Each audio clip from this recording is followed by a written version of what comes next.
अस्सलाम वालेकुम। 10th class chemistry का जो आज का हमारा लेक्चर है वो है अल्केन्स। अल्केन्स क्या होते हैं? पिछले लेक्चर में मैंने हाइड्रोकार्बन्स, उनकी डेफिनेशन, उनकी डिफरेंट टाइप्स वो आप लोगों से डिस्कस की थी। और आज का जो हमारा टॉपिक होगा वो आपको अल्केन्स का इंट्रोडक्शन करवाऊँगा और उसके बाद अल्केन्स के सोर्सेज जो हैं वो हम लोग तकरीबन 6 सोर्सेज हैं वो हम डिस्कस करेंगे। जो अल्केन्स हैं ये सिंपलेस्ट हाइड्रोकार्बन्स है जिनका जो जनरल फार्मूला है वो है CnH2n+2। ये मैं पहले भी आपको बता चुका हूँ। ये अल्केन्स का है जनरल फार्मूला। सबसे पहला जो इनका मेंबर है वो है CH4 मीथेन। CH4 मीथेन, इसका स्ट्रक्चर जो है कुछ यूँ होगा, एक कार्बन के साथ जो है वो 4 हाइड्रोजन के एटम जो हैं वो सिंगल बॉन्ड के ज़रिए जुड़े होते हैं। अल्केन्स की जो सबसे अहम बात है वो ये है कि अल्केन्स के अंदर जितने भी बॉन्ड होते हैं वो सिंगल कोवलेंट बॉन्ड होते हैं, यानी तमाम कार्बन एटम जो होते हैं वो आपस में सिंगल कोवलेंट बॉन्ड के ज़रिए जुड़े होते हैं। अगर मैं नेक्स्ट मेंबर देखूं तो वो है C2H6 इथेन। मीथेन के बाद दूसरा मेंबर इथेन। स्ट्रक्चर अगर हम इसका देखें तो 2 कार्बन यूं चेन में लगाएंगे, C2H1 2 3 4 5 और 6, ये बनेगा C2H6 इथेन। उसके बाद नेक्स्ट मेंबर जो है वो है C3H8 प्रोपेन। अगर हम इसका स्ट्रक्चर देखें तो 3 कार्बन 1 2 3 यूं सीधी चेन में और हाइड्रोजन 1 2 3 4 5 6 7 8 C3H8, ये जो है वो प्रोपेन। ठीक है।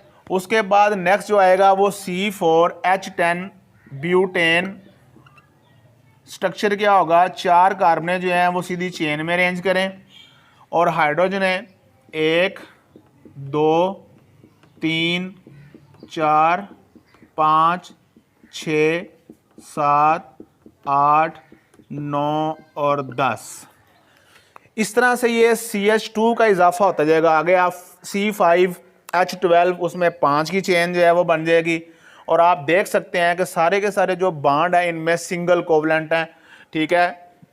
फर्स्ट मेंबर CH4, सेकंड एक कार्बन का इजाफा करें और 2 H का इजाफा कर दें, C2H6। थर्ड जो है मैंने लिखा C3H8, आगे C4H10, C5H12, फिर C6H14, C7H16। इस तरह से आप एक कार्बन बढ़ाते जाएं और 2 हाइड्रोजन बढ़ाते जाएं। Methane, ethane, propane, butane, pentane, hexane, heptane, आगे ऑक्टेन, नोनेन, डेकेन। इस तरह से ये पूरी की पूरी जो है वो होमोलोगस सीरीज चलती है। तो अल्केन्स क्या होते हैं?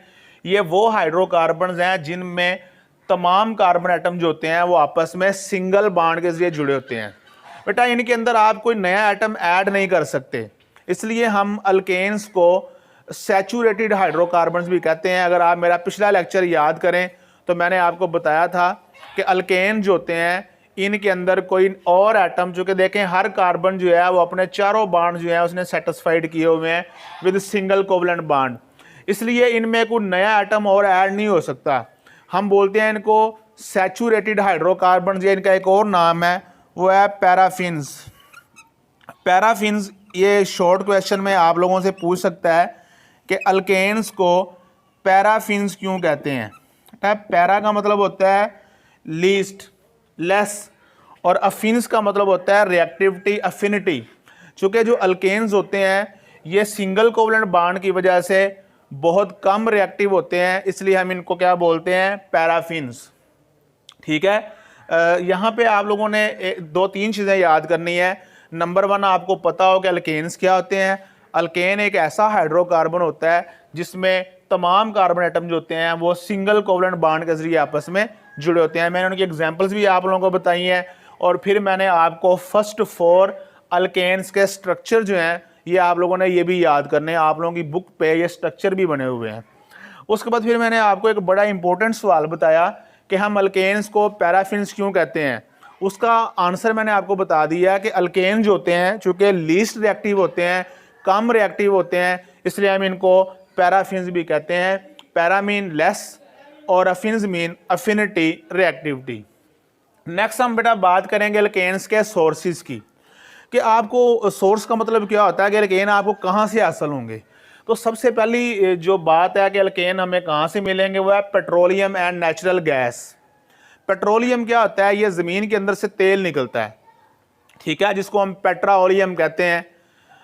रॉक ऑयल, चट्टानों से निकलने वाला तेल। जब हम उस पेट्रोलियम की करवाते हैं फ्रैक्शनल डिस्टिलेशन, ये नंबर 3 पे भी बताया हुआ है। ये फ्रैक्शनल डिस्टिलेशन क्या होती है, ये हम लोग लास्ट चैप्टर में इंशाल्लाह पूरा डिटेल में पेट्रोलियम वाला टॉपिक और उसकी फ्रैक्शनल डिस्टिलेशन जो है वहाँ पे डिस्कस करेंगे। तो जो पेट्रोलियम होता है, जो ज़मीन से तेल निकलता है, उसके अंदर भी अल्केन्स पाए जाते हैं। इसके अलावा जो नेचुरल गैस है जिसको हम कुदरती गैस बोलते हैं, इस नेचुरल गैस के अंदर भी जो है वो अल्केन्स मौजूद होते हैं।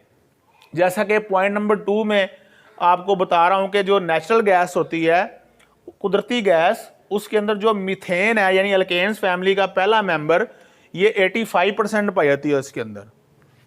नंबर 3 अल्केन आपको कहाँ से मिलेंगे, अभी आपको मैं बता रहा था कि fractional distillation of petroleum. Petroleum की आप लोग क्या करवाएं, फ्रैक्शनल डिस्टिलेशन, ठीक है बेटा। उसमें हम लोग बॉइलिंग पॉइंट की बुनियाद पे पेट्रोलियम की फ्रैक्शंस को अलग करते हैं। वो टेक्निक इंशाल्लाह आप लोगों को आगे आखिरी चैप्टर में डिस्कस करूँगा। नंबर 4 पे मार्श गैस, ये भी ज़्यादातर मीथेन पर मुश्तमिल होती है, मोस्टली मीथेन है। मार्श गैस क्या होती है, ये असल में जो वेजिटेटिव अशिया होती हैं, नबाताती अशिया, प्लांट्स के पार्ट्स होते हैं, जब उनको बैक्टीरिया डिके करते हैं, बैक्टीरिया जब उनकी तोड़ फोड़ करते हैं, जब उनका बैक्टीरियल डिके होता है तो उस वक्त गैस बनती है, उस गैस को बोलते हैं मार्श गैस। ये जो मार्श गैस है ये भी ज़्यादातर किस पे मुश्तमिल होती है, मीथेन पर। Number 5 coal gas. पिछले चैप्टर नंबर 3 में मैंने आपको बताया था कि जब हम कोयले की करवाते हैं डिस्ट्रक्टिव डिस्टिलेशन, तो उस वक्त हमें जो गैस मिलती है उस गैस को हम कोल गैस बोलते हैं। उस कोल गैस के अंदर भी जो है वो अल्केन्स जो है वो पाए जाते हैं, मीथेन उसका जुज़ होता है। नंबर 6 पे बेटा गोबर गैस। गोबर जो होता है, जो जानवरों का फुजला, उसके भी गलने सड़ने से आपको अल्केन मिलेंगे, जिसके अंदर जो है मीथेन होती है ज़्यादातर।